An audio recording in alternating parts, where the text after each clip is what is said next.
thank you very much for joining me today in this presentation about sex education for neurodivergents.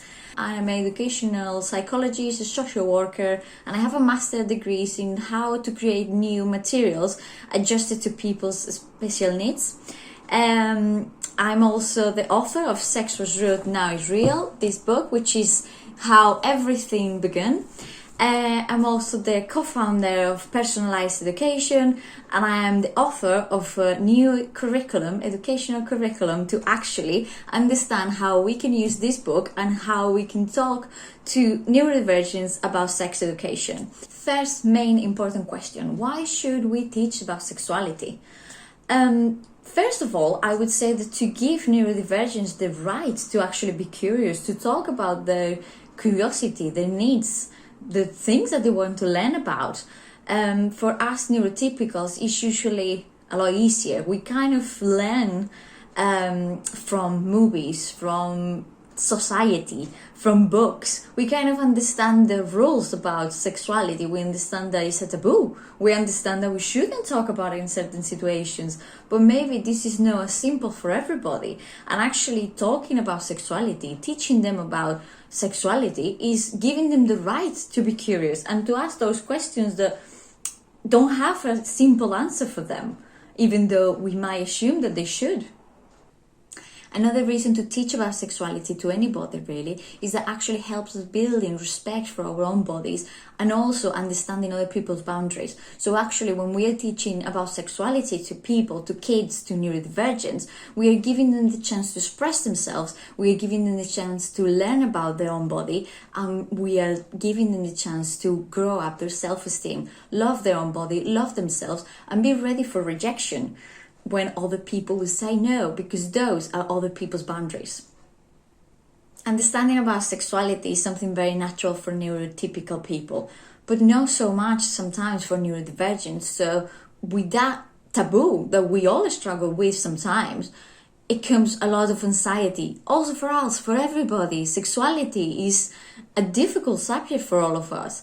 But maybe for people who don't really understand all the social rules, maybe a proper struggle. So actually, talking about sexuality, teaching, understanding, listening, it will help people to deal with the anxiety that comes from this subject, and will avoid traumas related to sexuality, and will avoid behaviors that we don't really want to see. So let's try to deal with these. Education is always the answer for anything before we wait until there is a behavior, until there is a problem, to actually try to intervene. Let's put something in place so they can understand themselves and others. So now the question is how?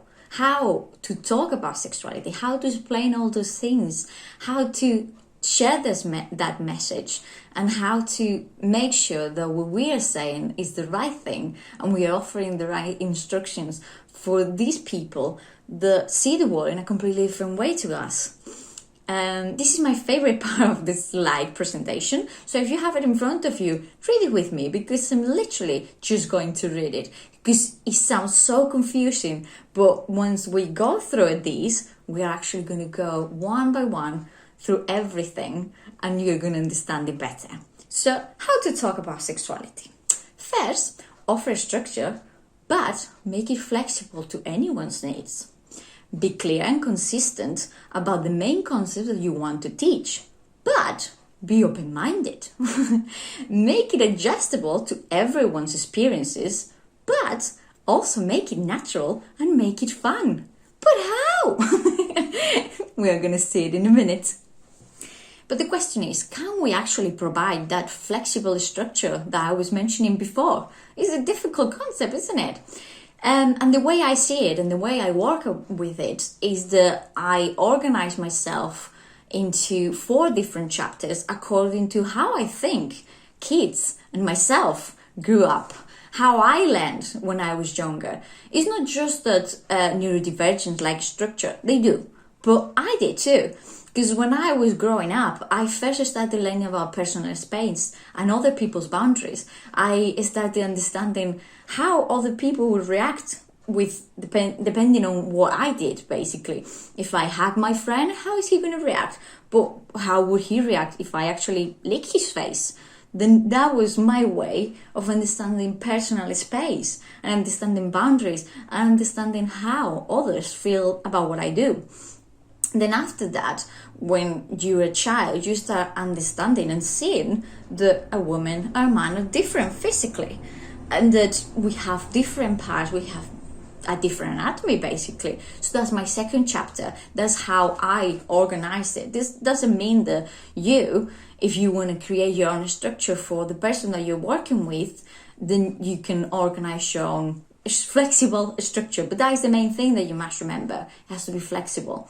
The next step for me was that once I knew who I was, my own anatomy, and I knew what the other gender had, then I decided, or I felt, I didn't really decide it, we don't decide, but I kind of understood, or I started seeing in myself certain reactions towards other people, and I saw who I was attracted to, what sexual attraction was, and then from there I probably started understanding sex and sexuality. And then after that, the reason why after I decided to create the chapter about relationships and emotions is not that I think that people actually learn about that after sex. It's just that I find it a more difficult concept, more difficult or deep concepts, and something a bit with more meaning. Like your rejection, self-esteem, they're a bit deeper, they're a bit more complex, and I see it in a way that we kind of build up from the most simple concept like personal space, boundaries, anatomy, sexual attraction, and finally the big stuff, loving other person in a way that is healthy, rejection, and dealing with rejection in a way that is not gonna harm me. I'm gonna understand that that's the other person's decision, but I'm still great and I can deal with that. That was my structure, and that was the way I created the book, and that's the way I create my sessions with the people I work with. However, if you decide to create something completely different, or if you decide to mix it all up in different ideas, that is absolutely fine. The only thing that needs to be included is flexibility. And that's another question for you all. How do we make such a clear structure into something flexible? How do we adjust things when we have something so clear for ourselves? Well, it's very simple. By being open-minded, by understanding the learner, by knowing what they want to learn about. What is the student or the person that we are working with struggling with, or what are they curious about? Are they struggling with personal space and boundaries and how close they can get to somebody? Are they struggling with anatomy, with body parts, or are they aware of all that and they're absolutely fine with all these, but what they need to learn about is actually about sexual attraction. Who are they attracted to? What's happening to their bodies, sexual orientations, erections, when it's okay to do certain things and where it's okay to do certain things. By knowing the person that we're working with, we'll know the answers to where we need to pick those activities, those parts of the book or your structure, and then work from there. And then we'll adjust this structure and we'll make it flexible. In my case, I have also added some extra activities for a simple reason. When we talk about personal space, anatomy, sexual attraction, relationship and emotions, at the end, for me, the way I created my structure and I created my materials, I ended up with like nearly 300 pages. And sometimes, depending on the person, depending on the learner that we're working with, their specific needs, we might take a long time to do the whole book, the whole structure, the whole project. And these extra activities were a way to link all the chapters to make sure that the person understood that actually personal space is very, very connected and linked to relationship and emotions, and how much I can understand the other person, how much I can respect their boundaries. And then in that way, how well my relationship with that person goes. So these extra activities were just a way to link everything together. Okay, this is the time in the presentation where I get serious. And even though I just talked about flexibility, and I'm all up for it, we do need to be flexible, we do need to adjust things to the person we are helping and we're working with. However, there are three different concepts, three main concepts so important for me that in my professional experience and the way I created this structure and this book have always led the way in the process of learning. These three concepts are privacy, trust, and consent. And they're the three main concepts that are going to help us to make sure that both the learner and everybody around the learner are safe from abuse. So let's learn about these concepts. Privacy, trust, and consent. They're not flexible and they will lead the process of learning at all times. Privacy, when and where it is okay to talk about sex or to have sex. And it might be obvious for some of us, but the truth is when we start talking about sex to somebody, sexual conversation can lead into sexual behavior, sexual arousal, and if we haven't talked to the person about privacy and there's a sexual arousal, sometimes, especially if it's a man, the sexual arousal would be obvious in a public place. So we actually have exposed that person, we put them in danger, that person and everybody around them. So the way we should start really teaching about sexuality is by talking about privacy. When it's okay for me to talk about sex? When it's okay for me to have sex? When can I masturbate? When can I do certain things and where? And when we establish that, we can obviously move on into trust. When and where to talk about sex is very important, but we definitely need to learn about who I can talk to about my personal life, my personal sexual life. Because if we teach just about privacy and we don't explain to the person that there's just certain people that they can trust, just people that they know, then we're definitely putting that person and whoever they choose to talk to in danger. Because in this scenario, our learner might actually end up taking a stranger into a private room and start talking about sexuality. And as I was saying before, a sexual conversation can be linked to a sexual arousal. And if we put two people that don't know each other into a private place with a sexual arousal, we are in trouble. They are in trouble. We've put this person in danger and we've put the other person in danger. So privacy, trust, and probably the most important one, consent.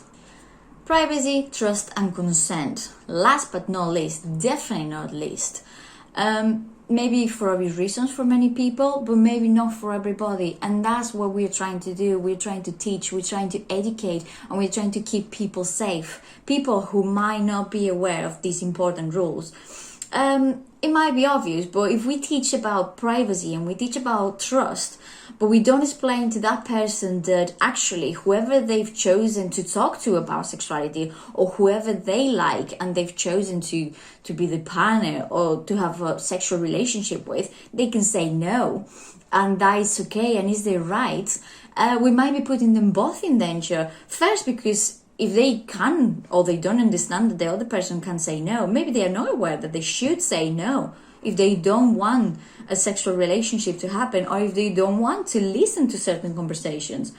But also because of, once again, if we tell them privacy, trust, but not consent, there might come a day when they will take somebody they know and they like into a private place and they might say, well, let's have sex. Why not? I have been told that these are the rules. No, consent is the main one.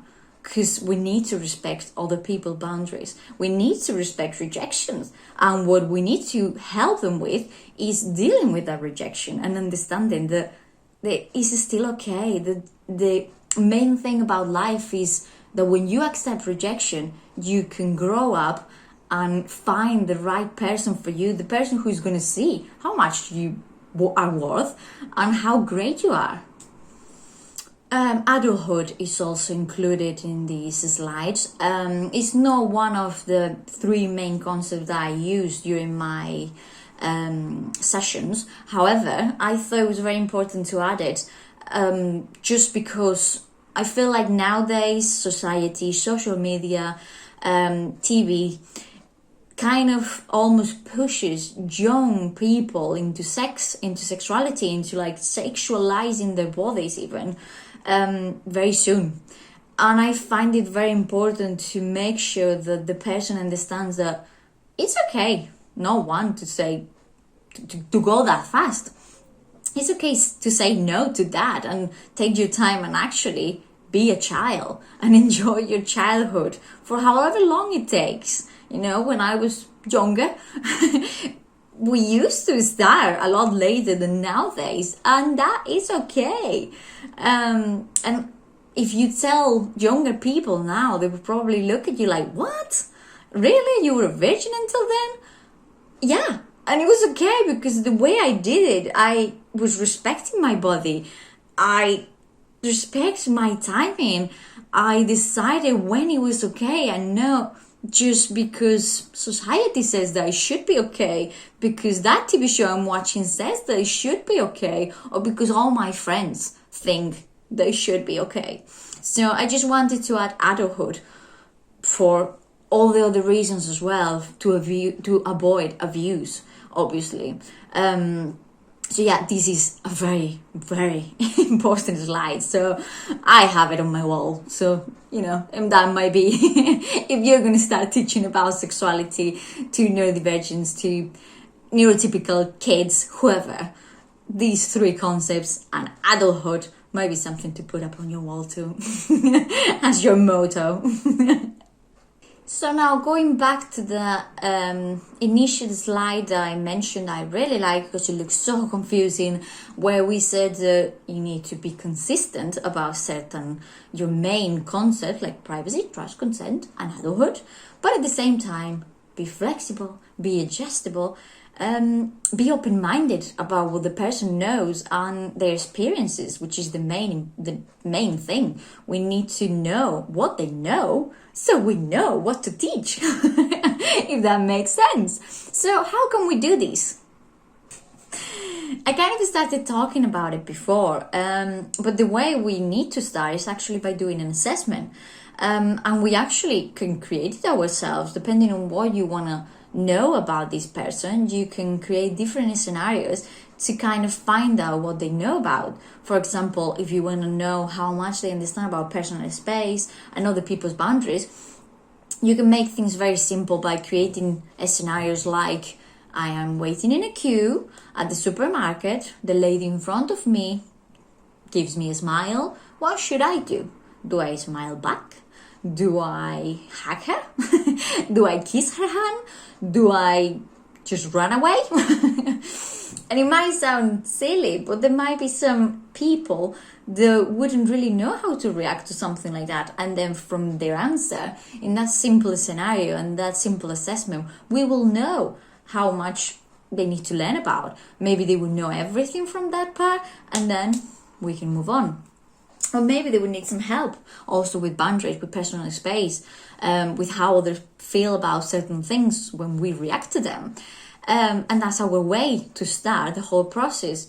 First assessment, and then from there we can create the activity planner. So once we know what the person knows about, what they want to know about, how can we help? By creating an activity planner, by deciding, okay, so this person knows about personal space, this person knows about anatomy, but actually he or she is struggling with sexual orientation, is not really understanding how they feel about certain people, how the body is reacting, how can I help? Or actually, that is okay, but this person is struggling with a breakup, with rejection, so let's move on to something even deeper. Or this person is not even interested yet about sexual attraction, about sex, but is struggling with these initial situations like at the supermarket, and actually moves too quickly and decides to hug this person, this stranger, or even kiss their hand. This is a real life situation. I live with someone I used to work with. She used to just approach people by kissing their hands. And for some might look cute, but for other people might look a bit weird, intimidating, uncomfortable. So that's something that she needed to learn about, to know when it was okay, because she knew the person, and when it's definitely not okay. And that's the way we can build up a person-specific, flexible structure, so that we don't do the same thing for everybody, because not everything works for everybody. One more suggestion about the activity planner, but basically the same suggestion I've been given since the beginning of this presentation, is to be flexible with the activity planner as well. It doesn't matter if you create your own activities or if you follow mine. You might create them with, an initial state of mind and with an initial plan where you decide how the activities are gonna be happening, basically. And that is okay, that is our structure. But once again, we need to be flexible. Not everything works for everybody in the same way. So if you see that the person is not motivated, is not engaged, you don't have to give them the same materials, the same pictures to everybody. You might want to actually create something that is personalized. So for example, one of the people I used to work with, when I gave them the usual materials with a picture of a man and a picture of a woman, both naked, and let's see what the differences are, that used to stress him out a lot. That used to be very uncomfortable, especially at the beginning. So what we started doing is that I knew he really enjoyed Power Rangers, and obviously the actors and actors with their clothes as Power Rangers, with the main suit and everything.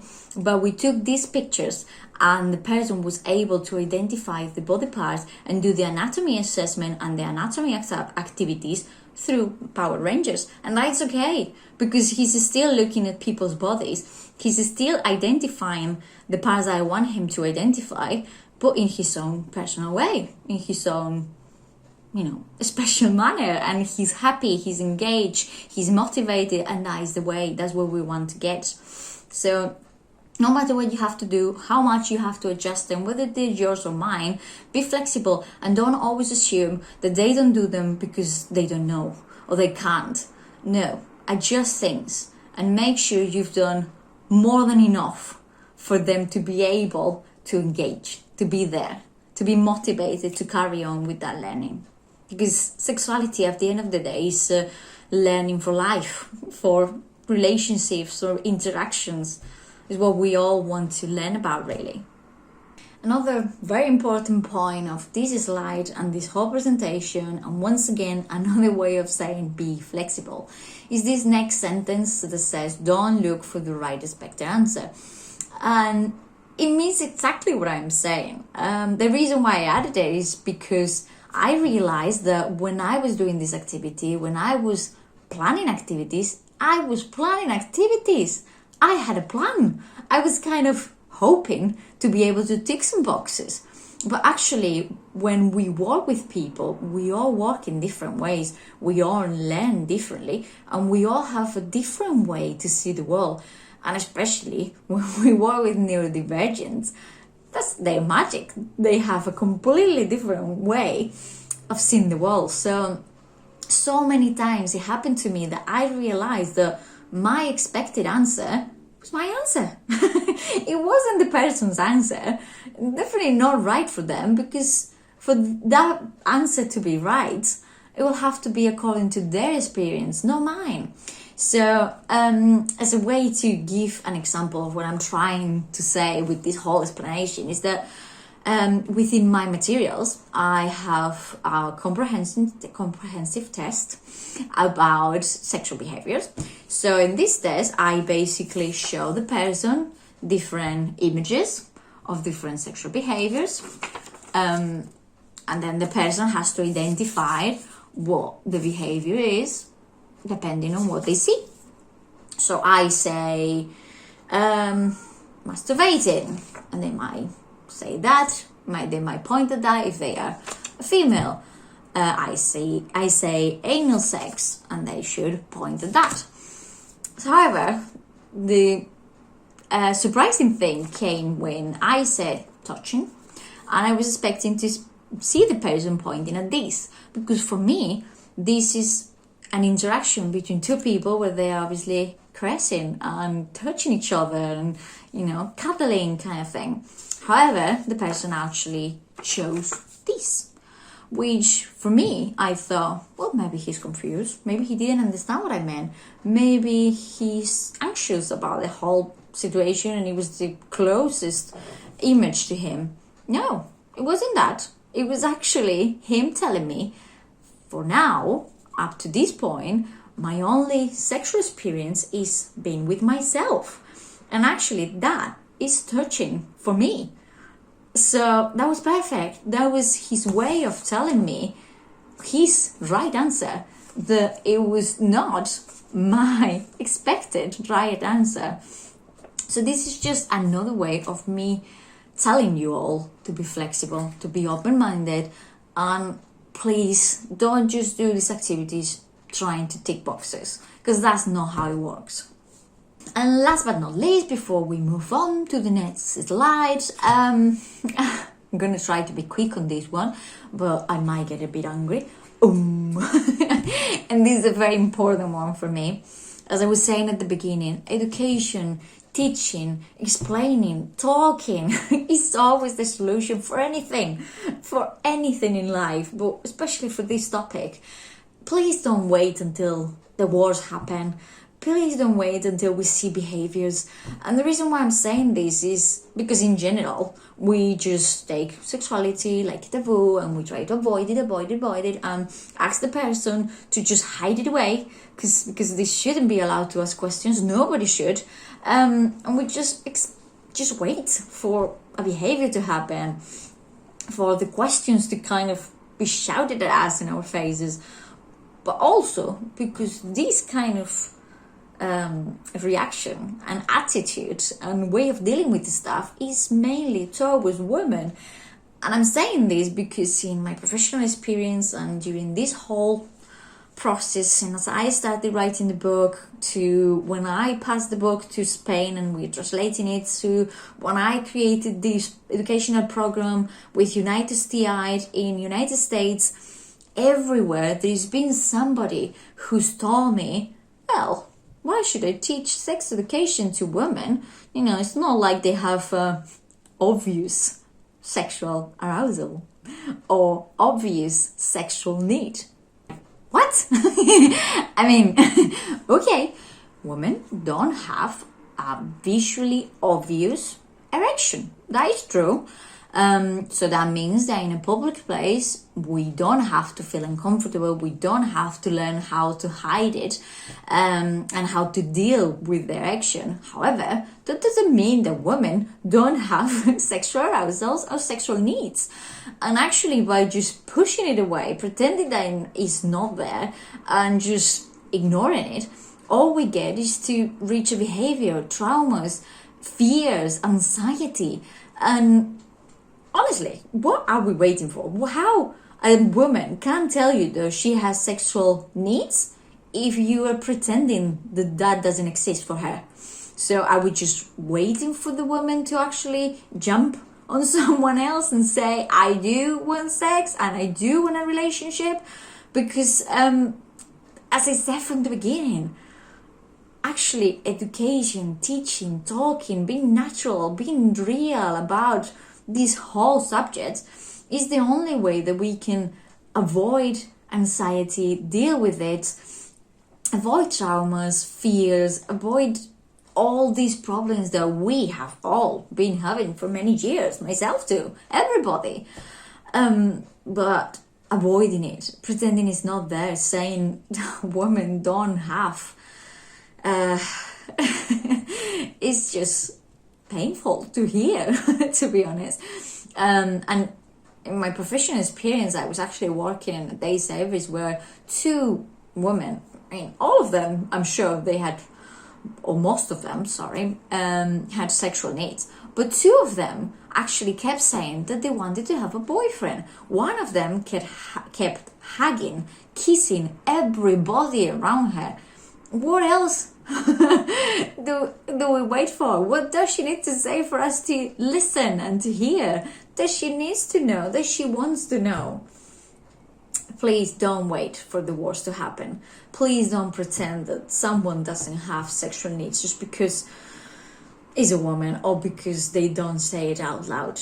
They do. I'm sure they do. Even if it's someone who is actually asexual and doesn't really have a sexual attraction towards anybody, they might still feel that they're different. They might still want to learn about what other people feel, and they might still want to understand why they don't. But that subject is there because it's part of our life. It's part of everyone's life. So let's try not to avoid it. And let's try not to make the decision for the person. That is the main thing. If the person wants to avoid it, of course, we have to respect it.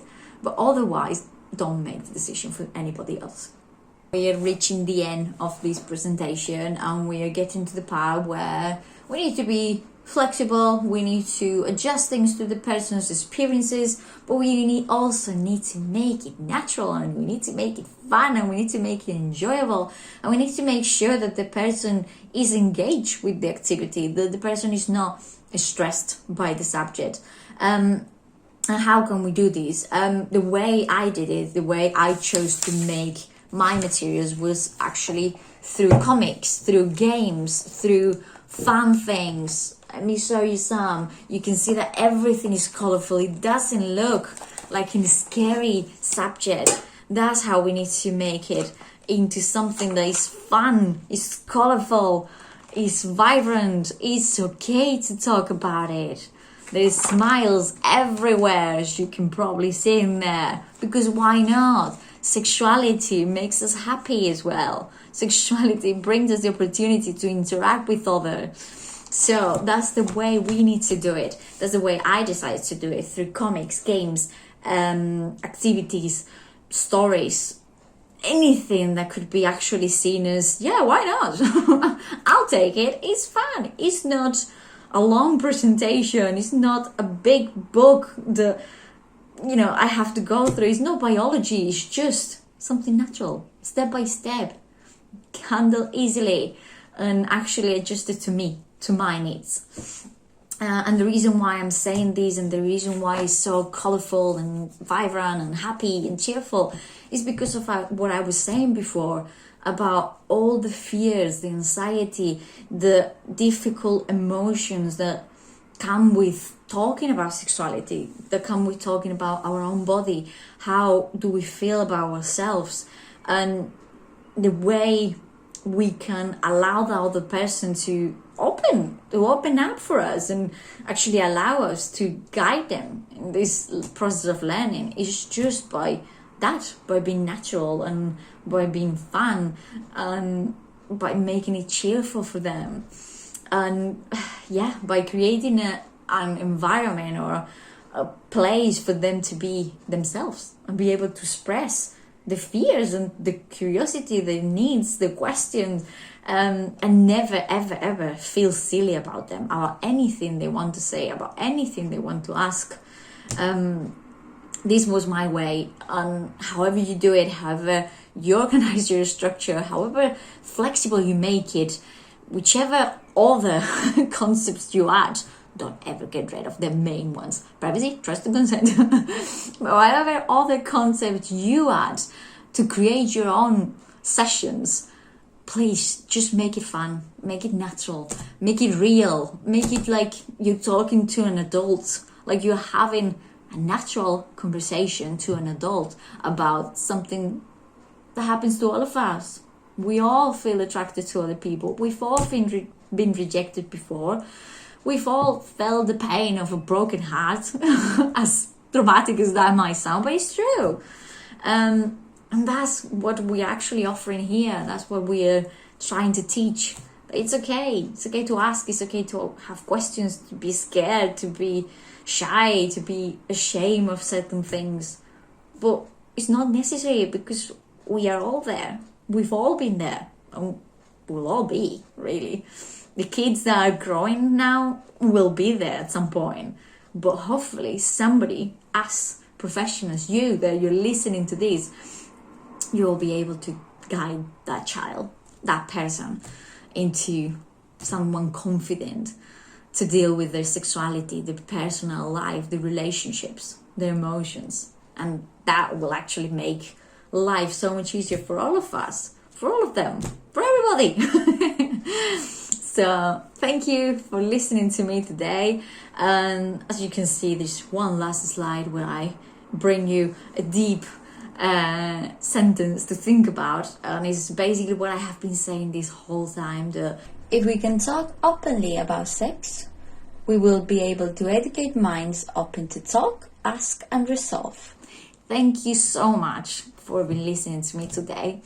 I hope I helped in any way, and please don't hesitate to contact me if you have any more questions, if you want any guidance, if I can help with anything. You know where to find me. I'll leave my details at the end of this presentation, and have a good summer. Thank you.